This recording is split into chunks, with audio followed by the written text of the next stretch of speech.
Hello, this is Neal with Lane Arms and Appraisals and LaneFirearms.com. Today I'm here to talk to you about a Smith Wesson Model 24-3 or the model of 1950 44 target. Now, to find the history of this gun, we've got to hop on our DeLorean and go all the way back to 1908.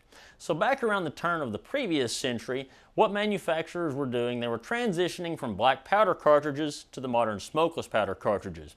At that time, Smith & Wesson had a really popular little cartridge called a 44 Russian, but it was too short and did not have enough capacity to make proper use of the new smokeless powders. So Smith & Wesson lengthened that 2/10 of an inch and they came up with what they called the 44 Special. It's been with us since 1908 all the way up until today, still very popular as a target round. Anyway, they introduced that cartridge and they brought it out in a gun called the Model 44 hand injector or the triple lock or the New Century. Those were all accurate descriptions of that gun. They made it up until the beginning of World War II, dropped it, reintroduced it at the end of World War II, and then in 1950 they came up with this version of it, and this was the last version they made, the model of 1950 44 target.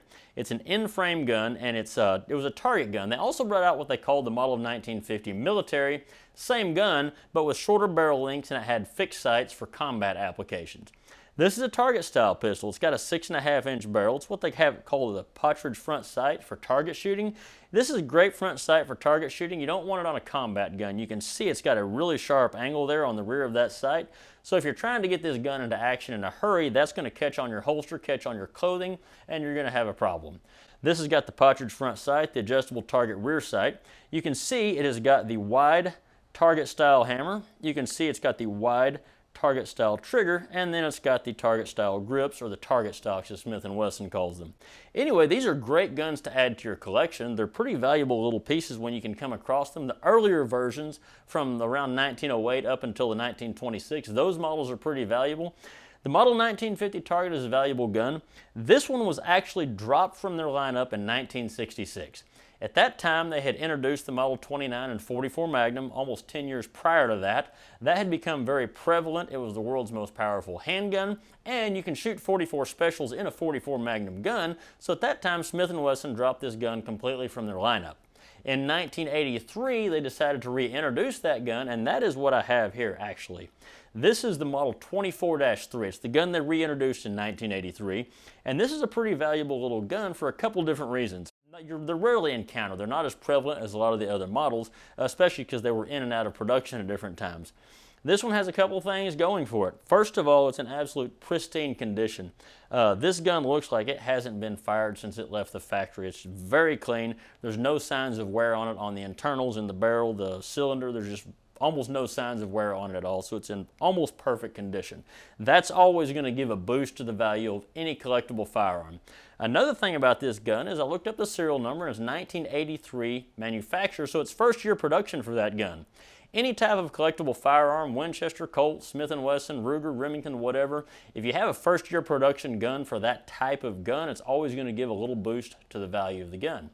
Now, another thing about this gun that adds value to it is when I bought it, it had the original factory box for it, and that's always going to give a boost to any collectible firearm.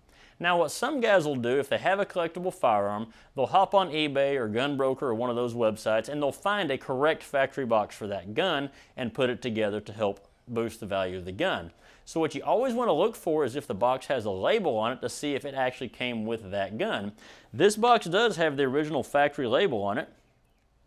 So this box label shows a Model 24 with a 6.5 inch barrel, blued finish, target stocks, target trigger, target hammer, so it matches the configuration of our gun, but most importantly we can see the serial number here matches the serial number of our revolver, so we know that this box left the factory in 1983 with our gun in it. It's the correct box for that gun.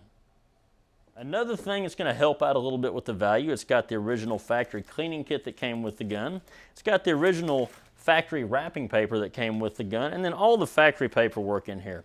You can see it's got the owner's manual, safety instruction.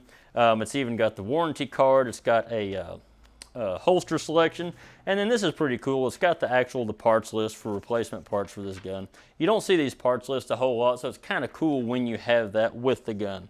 Anyway, this is the Model 24-3, the 1950 .44 target. They're great guns to collect. If you have the opportunity to add one to your collection, they're great guns to own.